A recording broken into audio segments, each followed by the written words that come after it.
we don't ever bury the lead. And the lead is Cody Rhodes knocks off Solo Sikoa with help from Roman Reigns, who makes a grand entrance at the end of the match, destroys Solo Sikoa, and Cody Rhodes goes in, does his thing, pins Solo Sikoa, and that's the match and for the main event. I thought it was a pretty good main event. It was a bloodline rules, so there was lots of people coming in and out all the time, and then finally we got Roman Reigns there at the end. Dom, what do you think of this main event at SummerSlam? Well, we got a surprise return, which is we were waiting for something at SummerSlam to be a kind of a surprise return. We had surprises of other kinds during the night, but a surprise return at SummerSlam of Roman Reigns at the end there. This match goes about 29 minutes.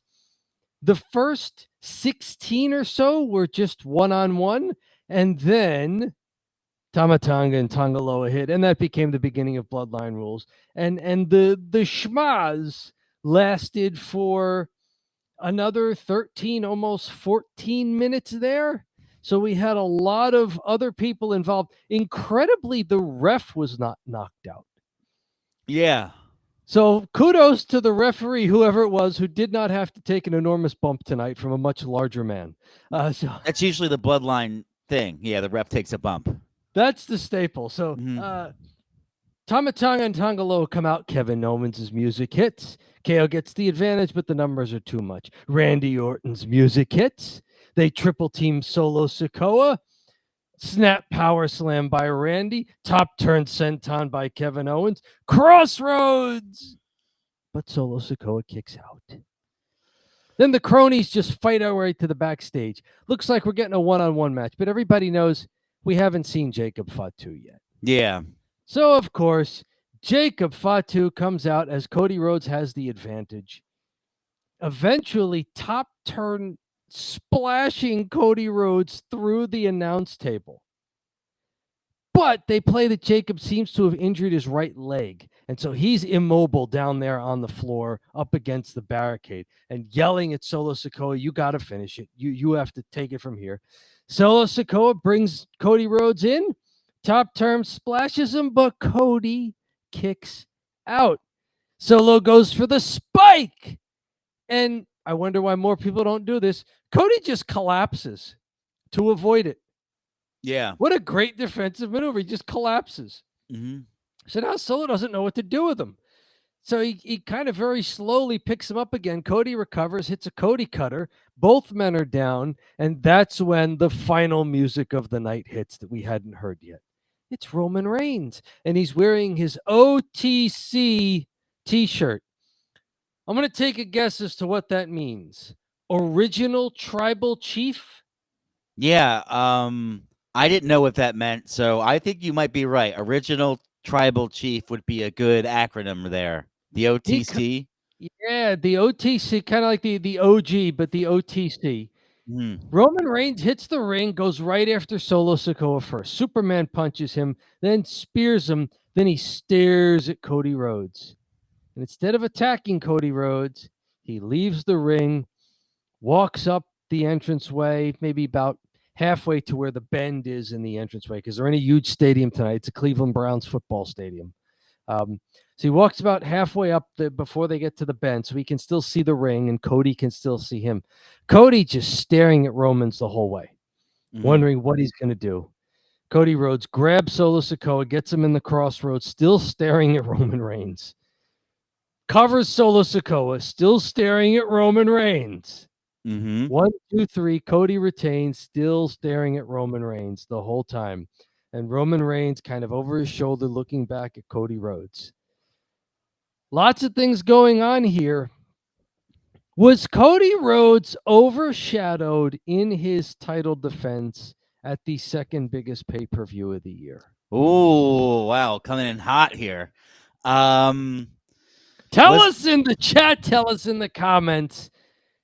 John, you and I got to discuss, though, first. What do you think?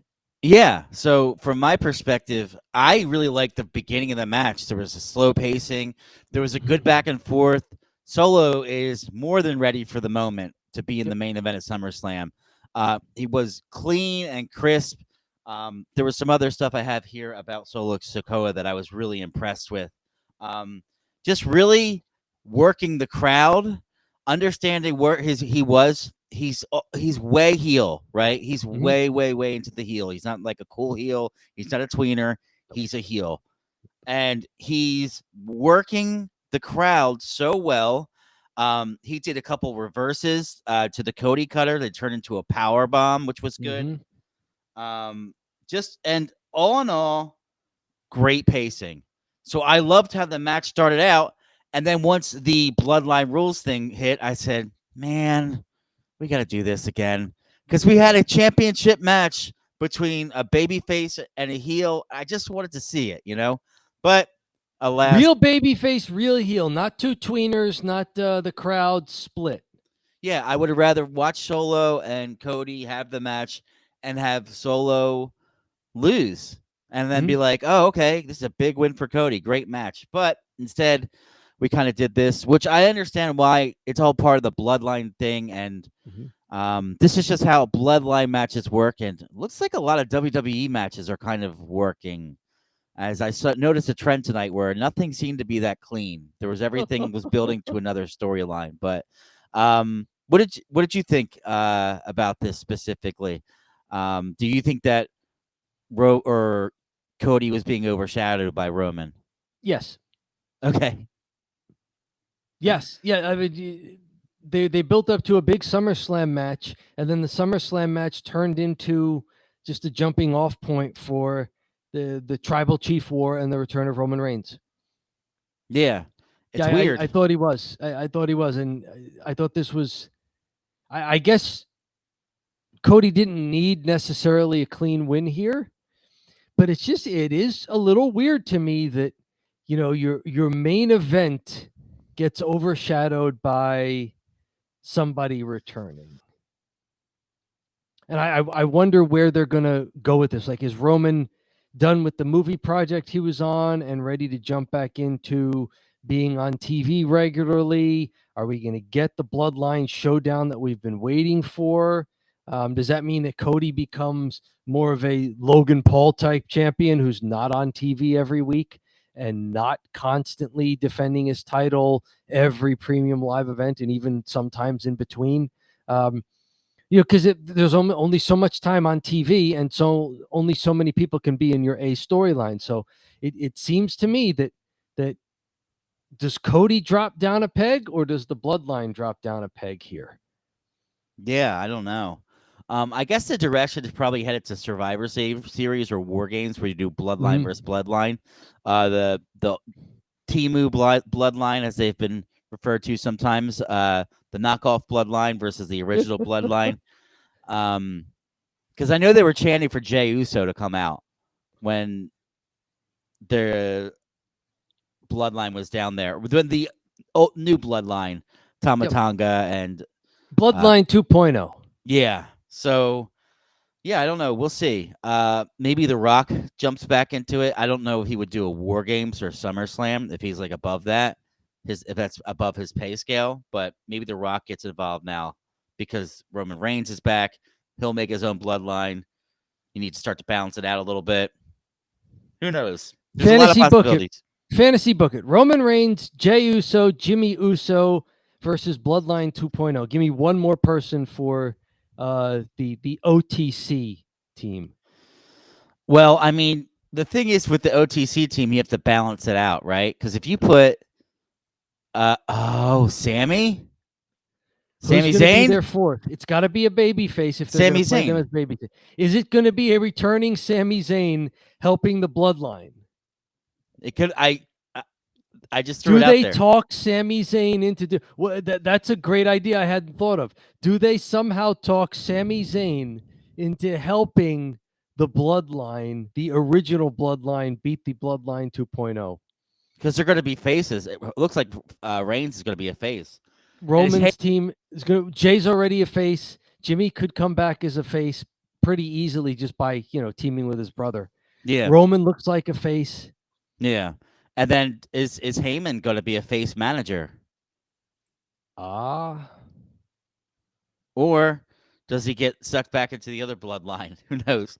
They already destroyed him, so who knows? Who knows? So, well, that's something to look forward to. Now, even we're doing the thing where we're overshadowing the main event and just fantasy booking ahead. We're doing exactly what WWE did tonight during its second biggest premium live event of the year.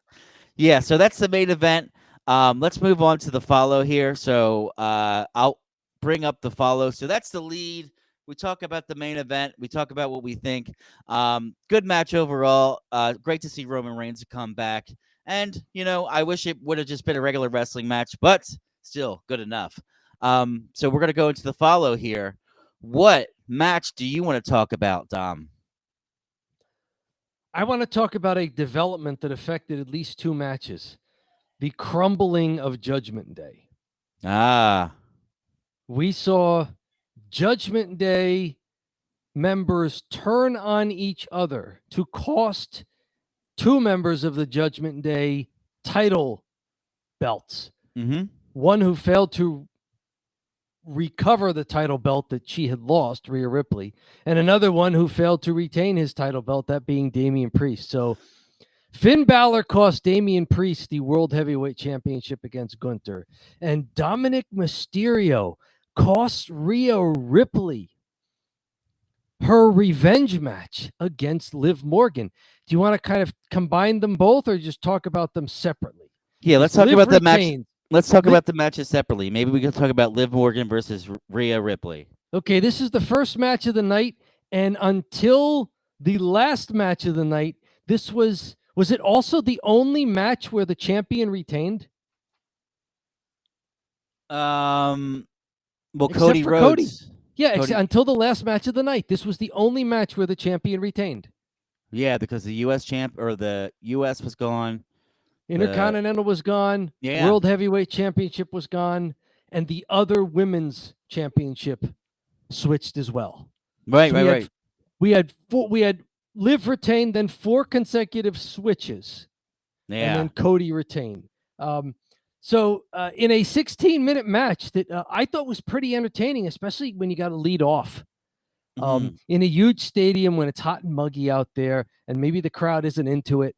And maybe you could speak to that more because you usually watch for that, as to whether or not the crowd in a huge stadium open-air show seemed like they were into this premium live event overall, and were there matches where they looked like they were into it, were there matches where they looked like a little fatigued?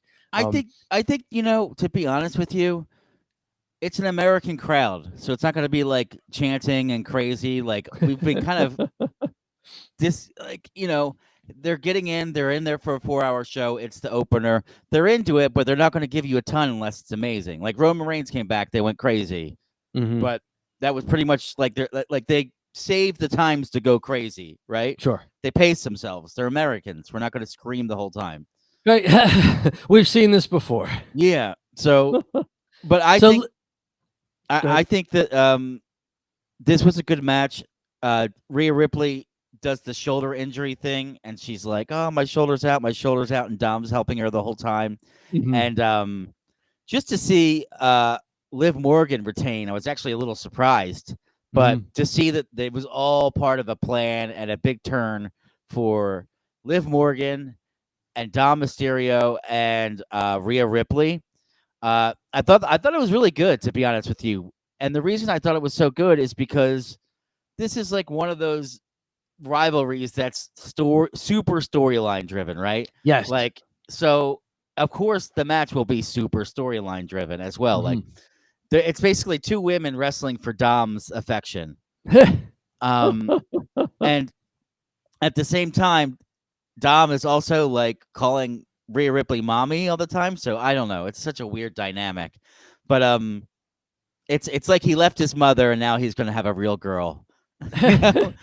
But you look at this match tonight, it was a lot of fun, and it's cool Liv Morgan retained, and it pushes Rhea in the direction where I think she needs to head, which is to turn face.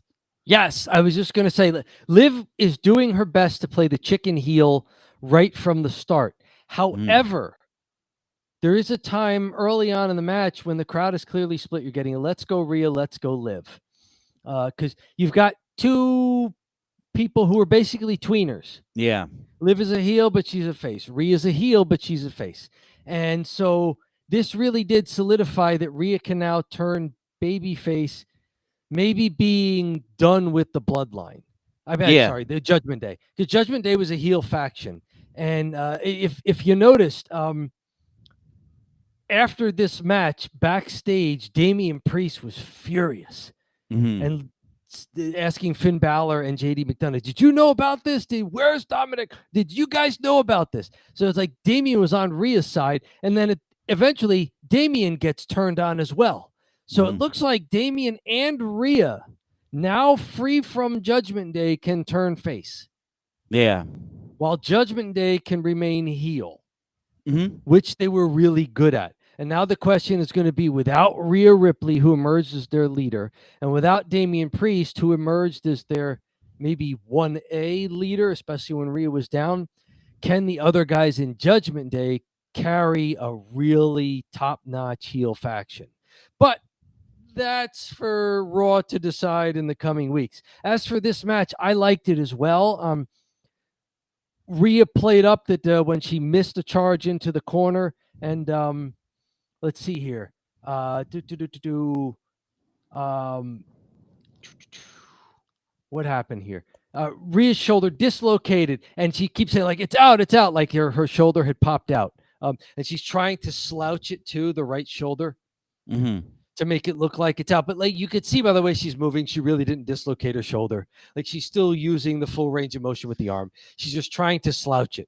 Eventually, she's trying to pop her own shoulder back in and just charges at the announce table and scares the three announcers, which is good. You know, anytime you can do that. Yeah. And then makes like she popped her own shoulder back in, which got a cheer from the crowd because like it's a badass thing to do, right? Yeah, the crowd did pop for that. And I'll tell you what, that's a Bryan Danielson. He did that earlier this year, and that's probably the match of the year with him and Will Ospreay. Okay. He faked an injury and was like, "Oh, it's out." Oh, and everybody's like, "Oh my god, it's over. It's awful." And like it looks so bad that I thought it was real. Okay. And then I realized, oh, I was worked. And I saw Rhea Ripley do it tonight, which actually might have worked on me, but I saw it like a couple months ago. So I was like, no. Okay. It didn't work. It didn't work. I liked it. It gave Rhea something to play as far as being injured. Yeah. She's the monster. I won't say monster heel because she's not technically a heel, but she was the monster in this match, and Liv was going to fight from underneath, even though Liv was the champion. It makes it more reasonable that Liv can wrestle her because she's got a dislocated shoulder. Yeah, so like Liv, the wily, smart person who used Rhea's emotionalism against her, and Rhea injured herself because she just couldn't keep a clear head and a clear focus, and so now Liv can actually have an equal footing with this injured opponent, and Liv wrestles well. There's a couple times where Rhea kicks out of things. And the crowd is, cheering because Rhea kicks out, and Liv is amazed that this happened. Rhea eventually grabs a chair, and she's going to just pummel Liv with it. But Dominic stops her and says, no, you can't do that. You can't win the title that way. You'll get disqualified. You won't win the title. You won't win the title. And it sounds like he's being reasonable. And, so Rhea kind of calms down and like gets it. Okay. Yeah. All right. You can't, I can't do that. I can't do that. So now we're wondering what's going to happen. Is Rhea really going to like finish her story and win this? But, sure enough, Dominic slides the chair back into the ring, distracts the ref on the other side, allowing Liv to hit Oblivion on the steel chair. Liv slides the chair out of the ring, covers 1, 2, 3, and then of course the two now super heels embrace on the entrance ramp with the title belt. With an obnoxious kiss, yes. With an obnoxious kiss, yes. Neat stuff in this match. Like at one point, Liv goes for a dive, and Dominic pushes Rhea out of the way and takes the dive. Yeah. like takes the brunt of the dive. It was kind of neat, but the whole time you're thinking, all right, is he going to turn? Mm-hmm. Is he going to turn? And eventually, yeah, he turns. Yeah. I thought, yeah, I think puts him in the right direction. Unfortunately, it's going to put Rhea in a tough spot, I feel like, from a character perspective, because Dom is such a great crutch for her, and they have such amazing chemistry, and it's such a funny storyline. But I think it was time to have her be a big-time star and say goodbye to the comedy act with Dom, and maybe this helps Dom a little bit, too, to maybe have somewhat of a different role within the company. Well, you say crutch, I say anchor. Yeah. Her thing with Dominic Mysterio was cool when it was the reason to bring Dominic Mysterio into Judgment Day. But it eventually became an anchor for Rhea because now she had to be a heel. Yes. She's in this heel dynamic, but the crowd's trying to turn her babyface. The crowd loves her. The crowd loves her, and she's of the ability where she can be a singles wrestler. So, it was a crutch early on in making Rhea a star, but I think Rhea's outgrown that. It became an anchor towards the end. So I think everything worked out for everybody involved. The only question here is, what does Liv do now? Is Liv now stuck with an anchor for her title run? Does she join Judgment Day?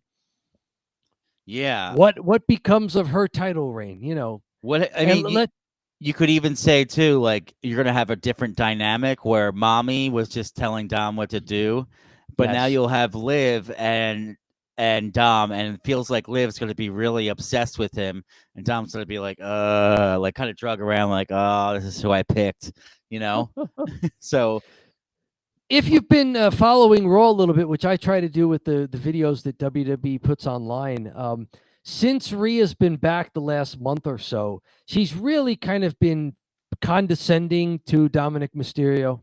They've been teasing it. And like Dom's been trying to win her back in a sense. And maybe he just got fed up. Right. It's like, I shouldn't have to, it's almost like, what Sami Zayn was saying about the bloodline. Like, you shouldn't have to keep proving yourself to the people who supposedly care about you. Yes. Yeah. So, all right, that's the one. Let's go to Damian Priest, because this was another fallout of Judgment Day. So Damian Priest was angry at what happened in this match early. And sure enough, he starts asking Finn Balor, the other members, did you guys know about this? Did you guys know about this? They go, we didn't know. We don't know. Let's split up and find Dominic and see what's going on.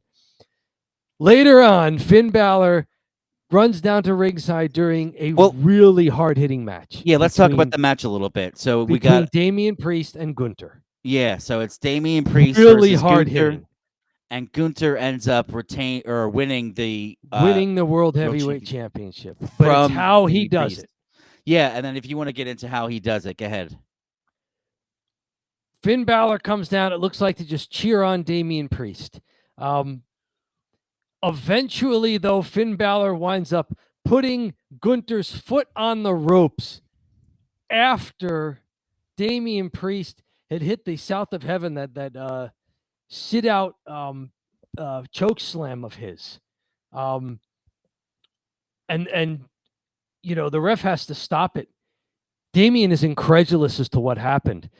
He looks up at the video board in the football stadium there, sees that Finn Balor did it, and now he's enraged and looks back at Finn Balor. And Finn Balor's looking over his shoulder, kind of smirking.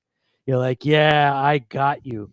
And then eventually this distraction allows Gunther to beat Damian Priest while Damian Priest looks strong.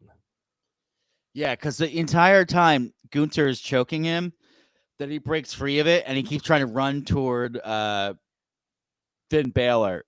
Yep. And then he keeps getting distracted and not worrying about the match. And then eventually, so Gunther ends up winning the match. Yeah, the finishing long sequence here is after Damian climbs through the ropes to go after Finn Balor. Gunther catches him from behind, drags him into the ring for a sleeper.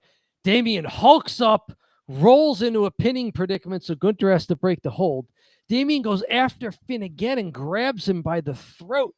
Gunther grabs Damian again from behind, power bombs him this time, applies the sleeper, and this time Damian can't hulk up. He can't escape. The ref calls for the bell. This is about a 16.5-minute match. Really entertaining, extremely hard hitting between two big guys. Gunther's chest is bleeding from the chops. Bleeding from the chops and the open hand slaps that Damian Priest has delivered. He's cut open the hard way. He gets color the hard way. Eventually, he realizes it, rubs his own blood onto his forehead. Yeah.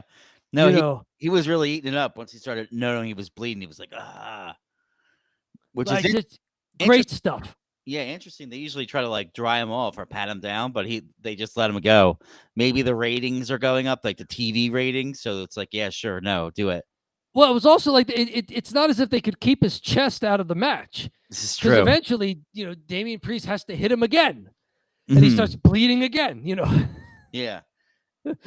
It's like, what are you going to do? It's like your center mass is now slightly bleeding. You can't hide that. It was so stiff, the match with the chops. And it was. Gunther, the lariats, my God. Yes. You can hear every time he does a lariat, you hear it. It just looked, and you're just like, from my perspective, I'm like, what are you doing besides getting punched there? Like, and he hits him so hard in the chest with his arm that it slaps, and then they have to take a crazy bump. So yeah, you don't need help hitting the floor when you get a lariat like that. No, you just got to remember to kick your feet out, and you're gonna drop. Yeah, but although the stuff is really crazy, it's not dangerous, right?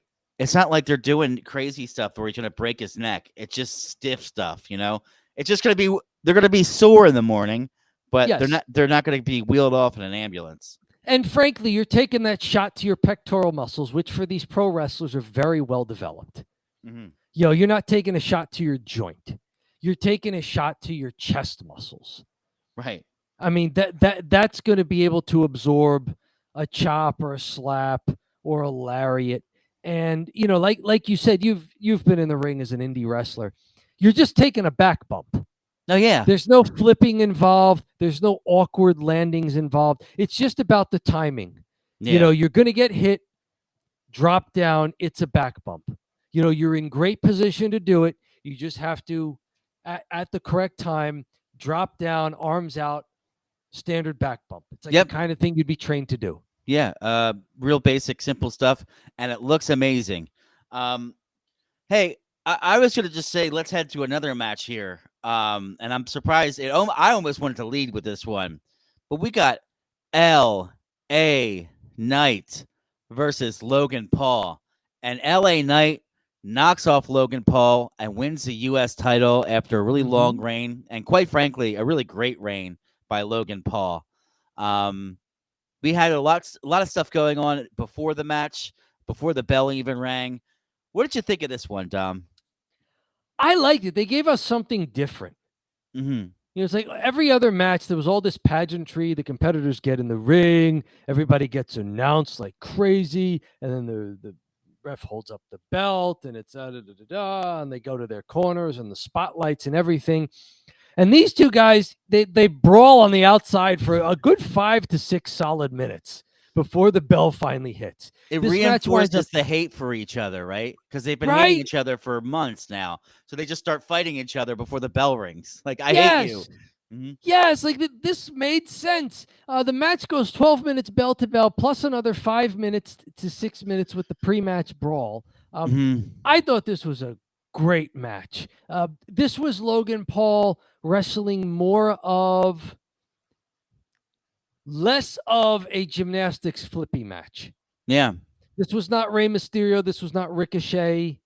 This was not even, say, a match against like Seth Rollins. Yeah. Or something like that. This was more of an old-time professional wrestling. Looked like two guys who are getting in a fight. Yeah, LA Knight's more of a bruiser, right? then LA Knight brings that out of people, right? It's like he's fast and he's quick and he's very athletic and he can use the ropes. But when it comes down to it, it's going to be strikes, it's going to be throws, it's going to be high impact things, it's going to be reversals, offensive wrestling, defensive wrestling, exaggerated. Yes, the crowd's going to be into it. So, if you allow LA Knight to kind of lead the style of the match, you're going to be into that. And I think this was good for Logan Paul. Even though he loses the match, this was a good kind of match for him to be in. I think this is the match of the night for me. I think it was the best match of the night. It was really entertaining. I won't disagree. And LA Knight winning the U.S. title felt like a big deal because you had someone that's a really, really popular face and a really, really unpopular heel in Logan Paul. As much as, I do have to say, as much as I think he doesn't want to be that heel because he's out there, he's from Cleveland, he has MGK come out with him, he's wearing the Browns colors. I think he was desperately trying to be a tweener tonight. I could just see it in his little poor eyes. Like, love me. He knows he's getting over getting the booze, but I think deep down inside, he wants to be a face. Well, maybe this lets him.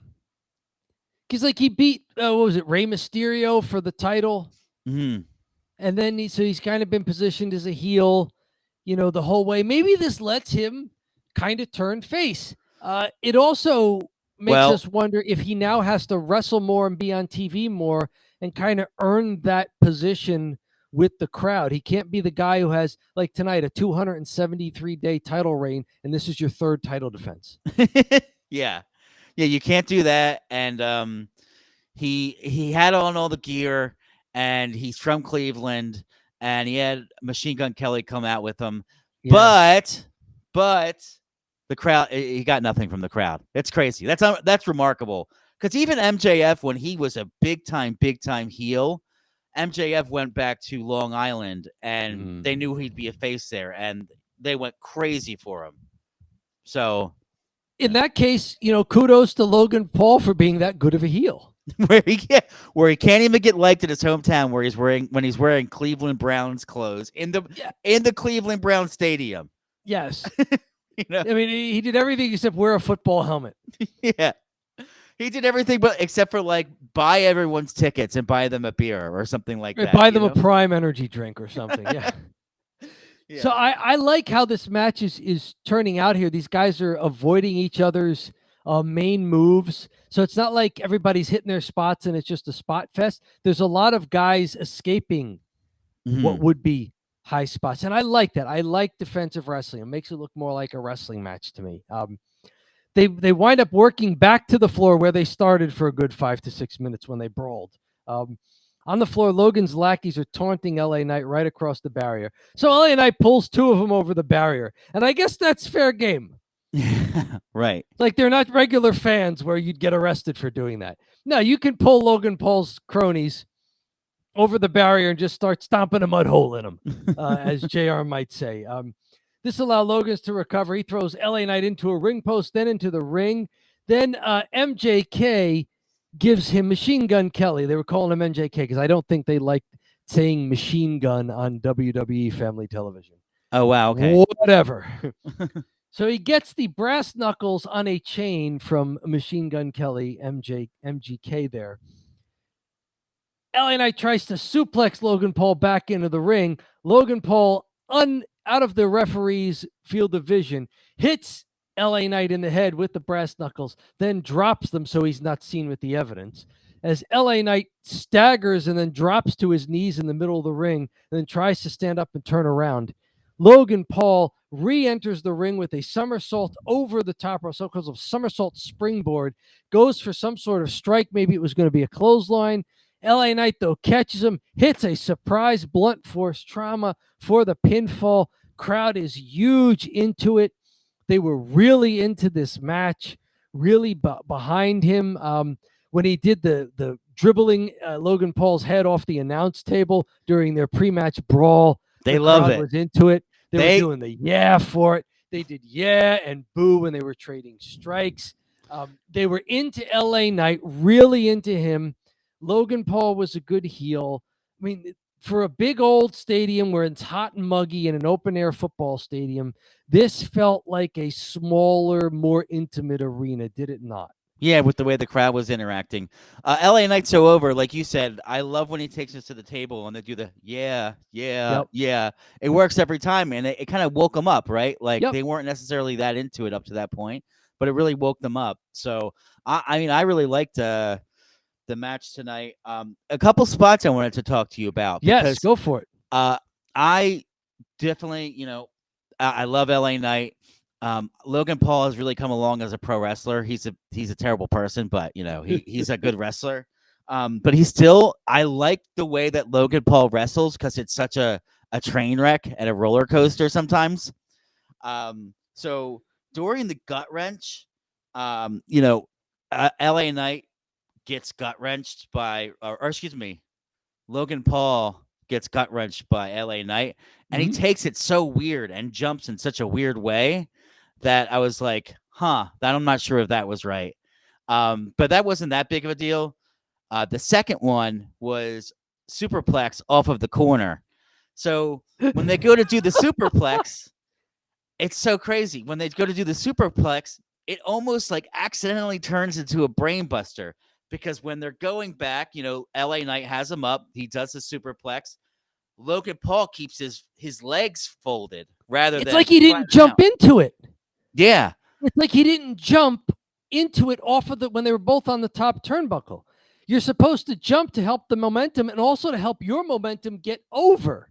Yeah. And so he ends up landing flat on his back, which is good. He landed at the right spot. But the thing was, when he was going over, I thought, oh no, like he's gonna break his neck. But he managed to force himself to like torque over enough that he didn't hit his neck.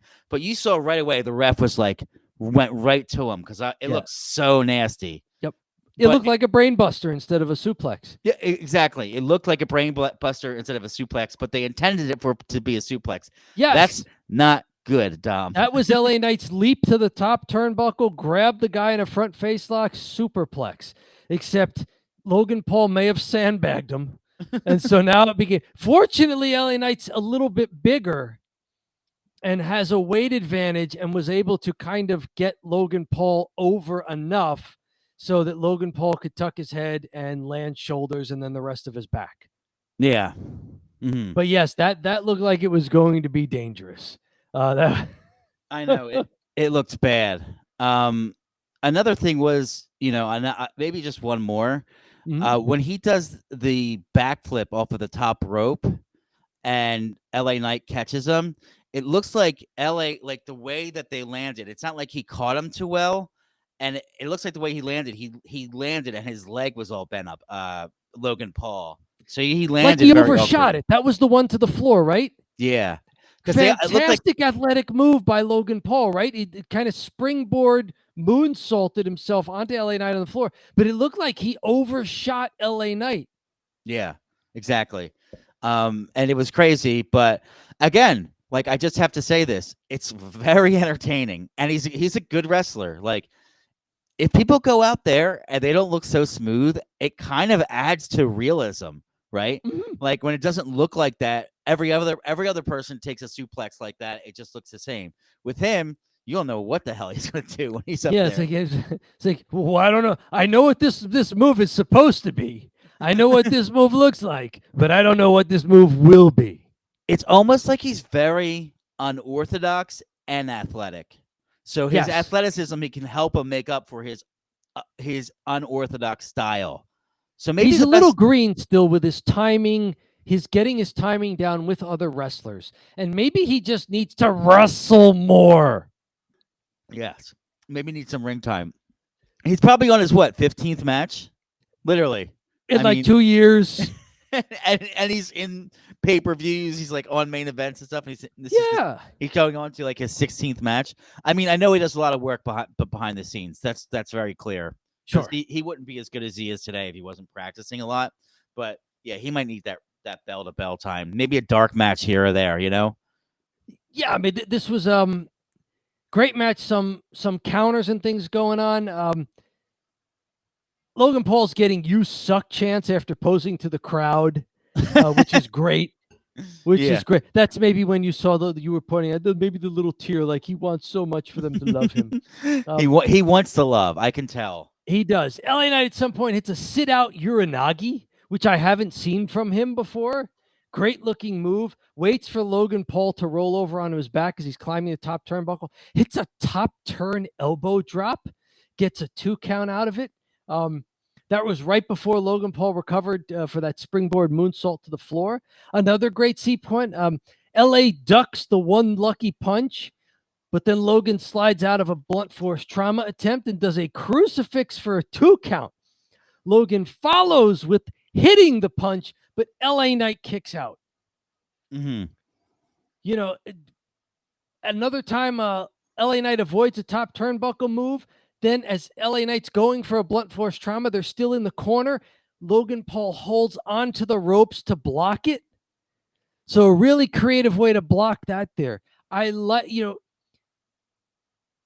as green as Logan Paul sometimes looks in the ring, when he was wrestling these reversal and escape sequences with LA Knight, he did look like a pro.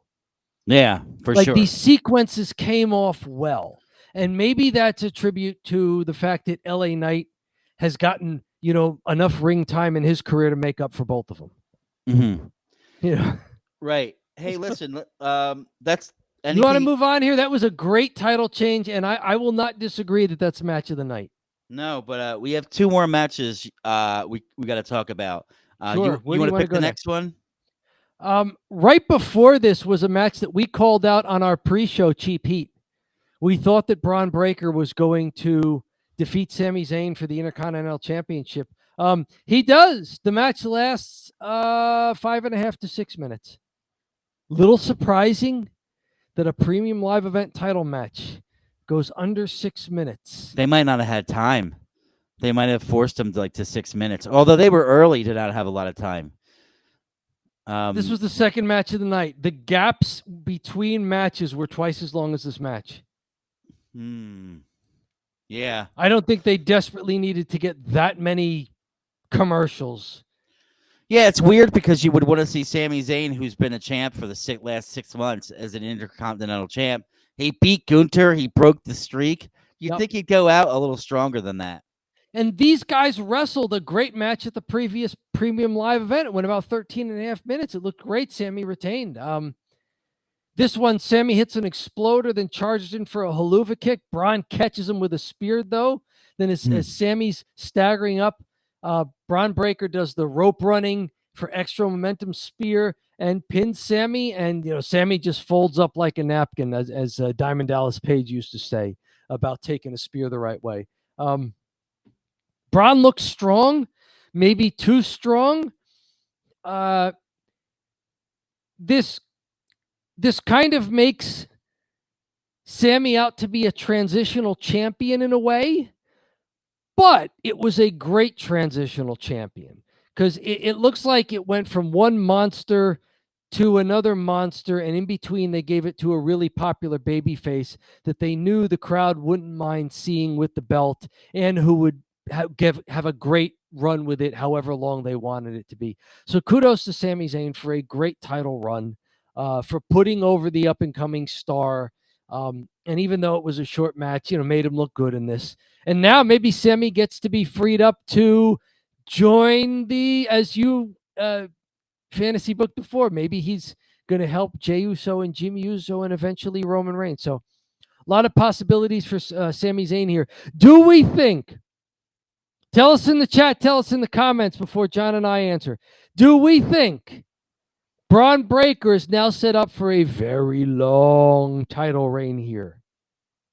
Yeah, let us know what you guys think in the chat. There's a good amount of people right now on YouTube and Twitch, so I know it's probably a pretty hot night to make a live stream after SummerSlam. So appreciate you hanging on and throw what you're thinking in the comment or the chat, and we'll respond to it.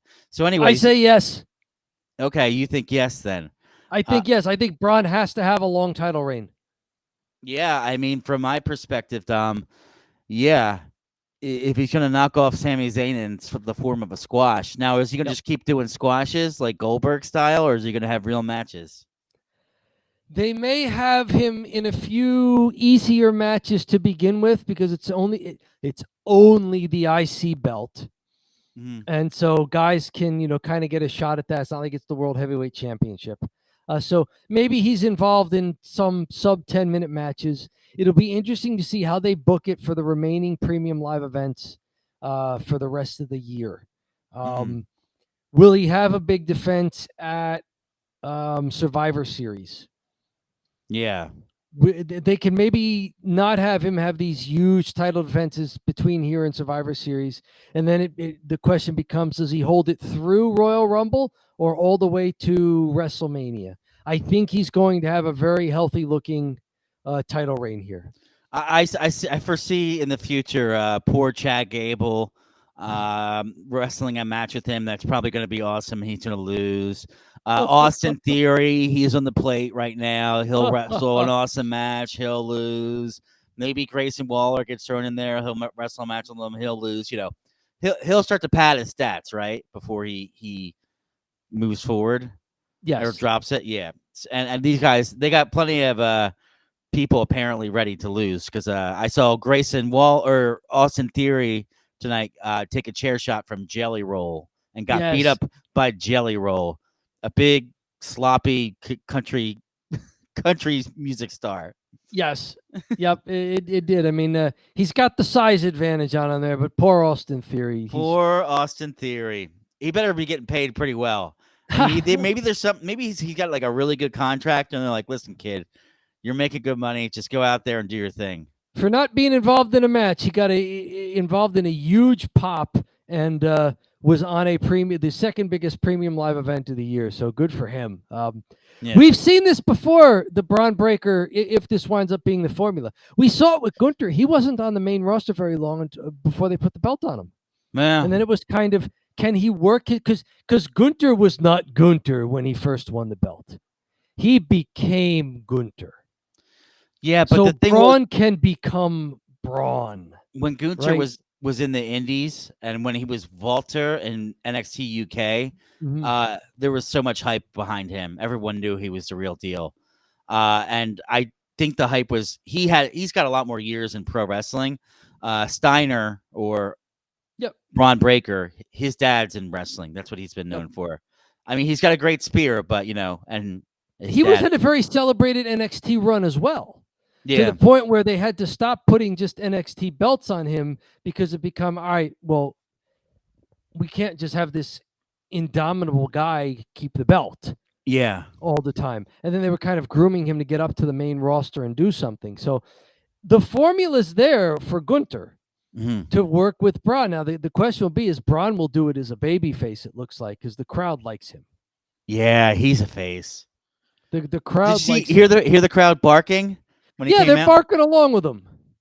I love the barking thing. That's such a good idea. Bringing it back. He's probably the only person who could bring it back. Like his dad used to do the dog face gremlin gimmick. The barking. So Braun is probably the only one who can bring that back. So good for him. The formula's there if you want to build a guy into a world-class champion while the belt's on him, rather than make him work his way up to that and then put the belt on him. So I think this is going to be a long title. I think Braun keeps it at least to the end of calendar year 2024. And then it becomes a question of, does he drop it at some point in 2025? Yeah. And now we have 2 matches left here. I don't know where you want to go first, the championship match or the Drew McIntyre CM Punk match. Let's save the match that had the most star power, which was the only one without a belt, for last. Bayley versus Nia Jax. Nia Jax wins this one. Yeah. With let's see here. She catches Bayley bouncing off the ropes and hits a pop-up powerbomb on her, then another powerbomb, then hits an annihilator, and then a second annihilator for the pinfall. This match goes about 12 and a half minutes. The reason why it took 2 annihilators there at the end is because Nia had done an annihilator earlier and Bayley kicked out at 2.5. to surprise everybody. So they kind of built to the fact that, Nia Jax's usual just bully tactics weren't going to work on Bayley. You know what the other thing is too? The actual match, or I should say the actual finish, was really brought on by Tiffany Stratton coming down to cash in the Money in the Bank. So yes. that added an aspect where she faked the cash in the Money in the Bank. Bayley got confused and then distracted, and that set that sent everything heading momentum in the other direction. Yes, because Bayley went to attack Tiffany Stratton, and that gave Nia a little bit of an advantage. Yeah. Believe it or not, some more interference and hooker crook stuff in a match tonight, So that was a theme of tonight. Just a little distraction on the outside. Nobody actually interfering with maybe a foreign object or something. Good distraction on the outside. I like that. I like when heels distract the opponent, but don't necessarily take a chair shot while the ref's not looking. So I like this. Other things, Nia, we could hear her on the roving camera and microphone there taunting Bayley at one point, saying, "Oh, I'm so reckless. I'm so clumsy." Right. I like that, referencing Nia's heat. It shows you that Nia's really grown past that, that she can now, she's okay having that be part of the gimmick. Right. Like other wrestlers, goofing on her for being a dangerous wrestler to work with in her past. So I like that. How about Bayley hitting a powerbomb on Nia Jax? Nia goes up for an annihilator. Bayley recovers before Nia can see her, and she, now with Nia up on the second turnbuckle, can hit the power bomb there. But she doesn't just do it right off the ropes. Bayley carries her a few steps into the middle of the ring. Big test of strength there, and power bombs her and gets a holy shit chant from the crowd. That spot was so great because they wrestled at such a pace and didn't do anything crazy. And then they finally move up to that spot where she power bombs this huge woman. Nia Jax, she's a big woman, right? Yes. He power bombs this big woman. And I was like, this is such a great way to, luchadors in the back. Are you paying attention? If you do all the high spots at the beginning, then nobody cares. All they did was a power bomb off the top rope. And it was like, oh my God, they did a holy shit chant. It was the craziest thing they had ever seen. Right. And then, because of how they did it, we've seen plenty of times where they do those snap power bombs out of the turnbuckle, where the person delivering the move barely has to do anything. Right? Your opponent's already up for you, and if the timing's there and they jump backwards as you go for the power bomb, then you almost have to do nothing. Bayley turned this into an impressive display of her own physical strength.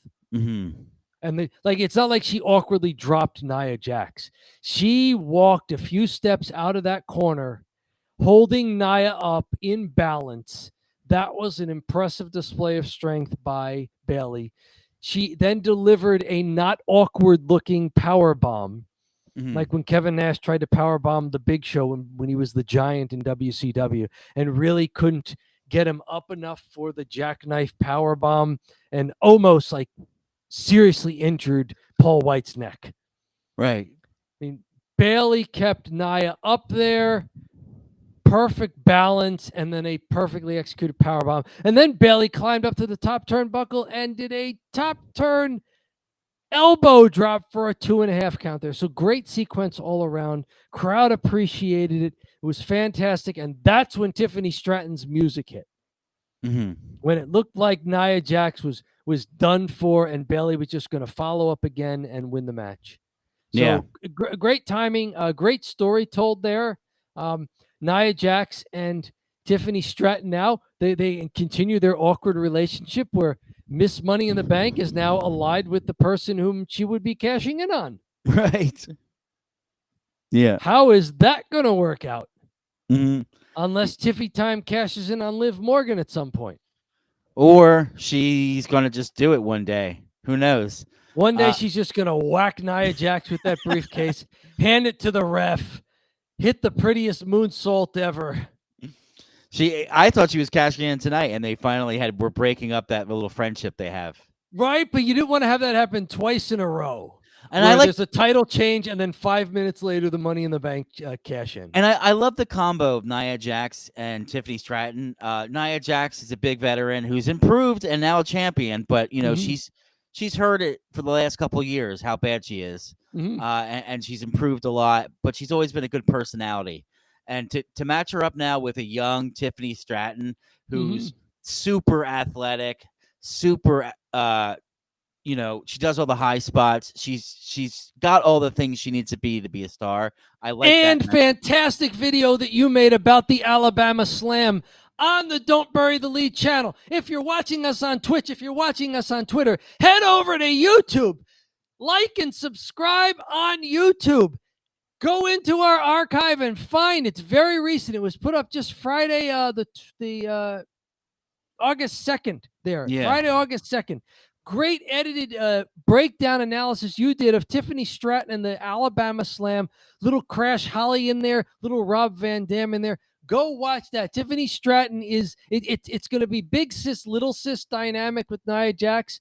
But the only reason why Tiffany Stratton is little sis is because Nia Jax is so enormous as a heel. Tiffany Stratton's about 5'7". She's very athletic. She's very strong. Mm-hmm. Straight up strong. She could be a power wrestler against most of the roster. Yeah, for sure. So, this is going to be a fun combination to watch. And make sure you head over to Don't Bury the Lead. Watch that video. Almost got 1,000 views in its first day. So head on over there. Thanks, Tom. Appreciate the shout out. Yes. Yeah, we've been doing some other different things with the channel here, so that was one of them. But I don't want to bury the show here. We're close to an hour in here, but let's keep going. We'll talk about the most stars, the match with the most stars on it. We were saving that for the end. We have CM Punk versus Drew McIntyre, and Seth Rollins is the special guest referee. And this comes into a lot of fanfare with people ready for this match because the build's been fantastic. Drew McIntyre is doing terrible stuff to CM Punk on the internet. CM Punk also is doing terrible stuff to Drew McIntyre on the internet that we've covered at great lengths. But tonight was the time for the match, and Drew McIntyre beats CM Punk after an exchange between Seth Rollins and CM Punk. A lot of stuff was going on with this match. Dom, what you think of this one? Oh boy, this match goes 17 minutes, and the last 4 or so are really where you get the most crazy amount of stuff. I mean, it's a good ring psychology match for the early going. Seth Rollins, a special ref, is letting them fight. They go to the outside and brawl. Seth doesn't even bother giving them the 10 count. He's just lounging up on the top rope, just waiting for them to get back in the ring. So good fight all around. Each guy giving it to Seth Rollins for what they thought was a slow count. I thought Seth was counting a little fast compared to how WWE officials usually do it. Yeah. So if anything, the wrestler trying to kick out had the beef that, hey, that's a fast count there. But at some point, Drew has the advantage most of the match, gets a chair, and this is where stuff really gets a little iffy here. At that point, he's telling Seth Rollins, look, just turn around, let me beat the crap out of him with this chair. We both want this. Just turn around. So Seth teases he's going to turn around and let it happen. But then he comes up behind Drew and snatches the chair away from him and says no. At this point, Punk gets the advantage, stacks up Drew for what would have been a pinfall, but Seth was slow to cover because he was getting the chair out of the ring. This annoys Punk. Punk winds up hitting a top turn elbow drop for a 2 count, applies an anaconda vice, and rips his bracelet off of Drew's wrist. That was one of their storyline things, was Drew McIntyre had stolen CM Punk's wrist bracelet there that had his wife's name and his dog's name on it. Hello, shout out for people in the chat there. Thanks for joining with us and sticking with us here. We are talking about CM Punk and Drew McIntyre here. So as this match goes on, now Punk tries to get this bracelet off of Drew's wrist, which he does, but it just kind of flings away from each of them. Drew recovers and winds up hitting a Claymore for a 2 count. Drew takes a lot of time deciding what to do next. And that's where things start getting even extra weird here. He slowly goes for a future shock DDT. Punk slithers out. Drew charges at him in the corner. Punk avoids him. Drew hits the ring post. Punk gestures for a go to sleep.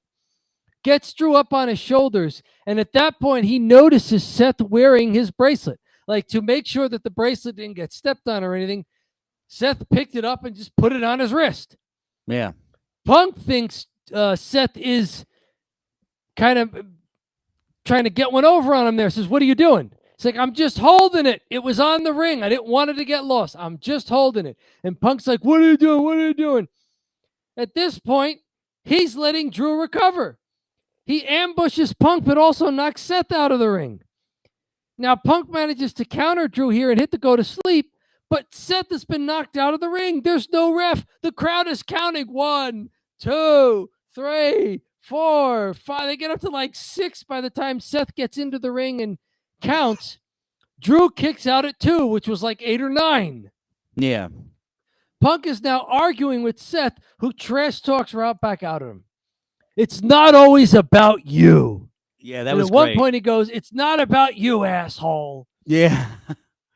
So Punk looks like he's going to turn away, hits the go to sleep on Seth Rollins, looks down at Seth and says, it ain't always about me, but it's never about you. Punk takes the bracelet off of Seth, puts it on his own wrist, but Drew has recovered, low blows CM Punk, then the Claymore, then looks right at Seth Rollins as he covers CM Punk and is yelling at him, count, count. Seth Rollins recovers, comes over, gets his bearings. 1, pauses. 2, pauses, and almost reluctantly counts that third count there. You know, that third strike of the mat. Drew McIntyre wins. Post-match, Seth walks out of the ring first, disgusted, rips off the referee's shirt. He's not happy with how the match turned out and what he wound up doing. He's out. Drew takes Punk's bracelet again, and he walks off second as a couple of referees tend to CM Punk in the ring. So this storyline is continuing here. Almost nothing has been resolved. This was a fun match. Nobody in this match liked each other. I really enjoyed the dynamics. This could have been match of the night if you were also counting in the storyline and the way they made the referee hates both guys dynamic work. I don't think the action was as good as LA Knight Logan Paul, but this was an entertaining match, and with all the twists and turns, this one also could have been match of the night. Yeah, it was a really goofy. It was. I shouldn't say goofy. It was really unique in the way that they built it up with the special guest referee that hates both the guys, and he's involved the whole time. I liked how Drew was handling CM Punk for a lot of the match, because Drew is so much bigger than CM Punk. Yes. And CM Punk is an old man. You know, like. It would be ridiculous to see them go back and forth and like go toe to toe. It's like, no, Drew is a towering monster. Yep. Like, so they correctly had Drew beaten up on CM Punk for most of the match. And hey, CM Punk's the face. He can do that. Then he can fire up when he needs to, right? Yep. CM Punk's going to work from underneath. Yeah. In a match where both guys were heels, CM Punk had a chance to be more babyface. Yeah. And then, with the what's it, the bracelet? Yes. I was like, oh, this is cheesy. But then I ended up liking it. Okay. I ended up liking the whole thing at the end because I'm like, why are they so obsessed with the bracelet? This is like, okay. But then I let myself accept pro wrestling for what it is. I was like, don't be a curmudgeon, just to go with it. And then I'm glad I did, because I enjoyed the rest of the match. I really enjoyed Seth Rollins' speech to CM Punk. He's like, because he's giving him all this crap. And he's like, it's not always about you, Phil. Nobody wanted you here. We didn't want you back, and here you are. But it's not always about you, you asshole. Blah, blah, blah, blah, blah, blah, blah. You could tell that he hates him for real life, or at least for like his real life personality. And this that has been building since, remember, Survivor Series War Games in Chicago in November, when CM Punk came back at the end of the night after the War Games match, and Drew McIntyre was ticked off that CM Punk was back, marched out of the cage first, and then Seth Rollins was also ticked off and trying to get at CM Punk up at the entranceway. So this has been building since War Games, that both Seth Rollins and Drew McIntyre hate the fact that CM Punk just walked back into this company as a conquering hero. Yeah. And felt like a shoot, right? Yes. Oh, yeah, for sure. It felt like a shoot. I think there was some aspects of it where it was a shoot with Seth Rollins saying they didn't want Phil back into the company. Yep. Because he's a cancer. And I think that was a shoot. And then he came back. So then it's like, all right, well, let's play off of it. But yeah, so I think it's time for the thumb drive. Or do you want to talk about anything else before we go to the thumb drive?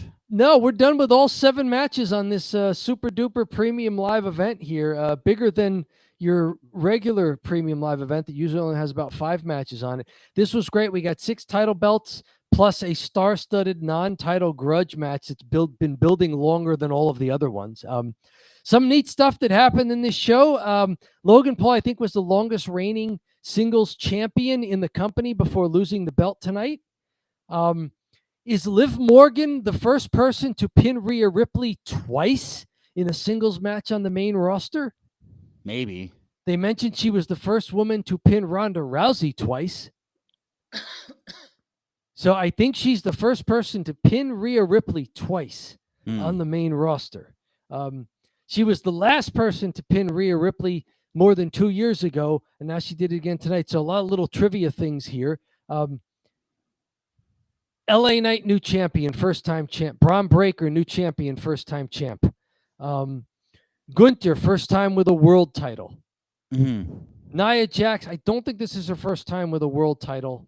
And Cody Rhodes retaining along with Liv Morgan. So most of the belts changed hands, but not all of them. So interesting.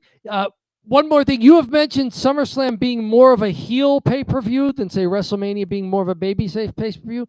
Did it have that feel to it tonight? Combination of who won matches and or shenanigans going down? Did it seem like there was a lot of heel? I thought maybe not a lot of heel stuff going on with who won matches. Because it looks like Braun's about to turn face. LA Knight is a face. Cody Rhodes is a face. They all won. I don't think it followed that normal trajectory where all the heels win. But we had 2 heels cost people matches, right? It looks like Judgement Day's breaking up. Yeah. Like it felt like Damian Priest by the end of his match was a baby face. And he lost that match to the heel because of heel interference. Yeah. And it looked like Rhea Ripley became a baby face tonight because of heel interference. Usually like the heel won. Usually the big belt gets dropped on SummerSlam, and then a face can chase into WrestleMania. That's what I mean by SummerSlam was always like a heel show. The heels get the belts, then they go to WrestleMania, then the heels lose it to the faces, and the faces have it and they lose it to the heels. It just rotates round and round.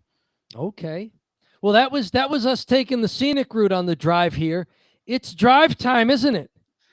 Dom, is it drive time? It is. That's all that's left. It's drive time. It's the thumb drive. That's where you and I are going to distill this entire event that we just watched into a simple thumbs up or a thumbs down. There are no thumbs in the middle. There are no ties. There are also no star ratings, no letter grades, no number grades. You are taking this course pass, fail.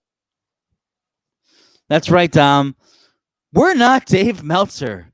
We don't do star ratings. We don't do 7 stars to the Tokyo Dome. We don't do 2 stars on WWE Heat. We don't do, WWE's in Japan. Oh, everything's 5 stars. No. We don't do star ratings. We only do a thumbs up or a thumbs down. So are you ready? I believe so, my friend. 3, 2, 1. Oh, pretty easy pick here. Yeah, I could have done without the comedy jelly roll spot, but if it allowed Austin Theory and Grayson Waller to get a paycheck and R-Truth and The Miz, good for them. And I could have done without the Intercontinental title match, what looked like it could have been on Raw, and even then it would have been a slightly lackluster Raw title match. But everything else on the show was good to great. Yeah, for sure. I liked I picked LA Knight and Logan Paul as the match of the night, and probably one of the better matches I've seen in a while. And it could have been a couple other matches too. I love the Nia Jax Bayley match. That match was good. Who would have? Yep. And Nia has just been on fire. I really like that with her. A couple other matches like the CM Punk, Drew McIntyre with Seth Rollins. That was good. Roman Reigns returns, which that's fun. You get to see Roman Reigns return in a crazy pop. So the show had a lot of variety to it. Gunther and Damian Priest beat the hell out of each other. Yes. Different styles of wrestling, a lot of variety to it. The crowd was receptive to all the good stuff they were seeing. Good SummerSlam. Couldn't put it better myself. That's wonderful to put a bow on it. Yeah.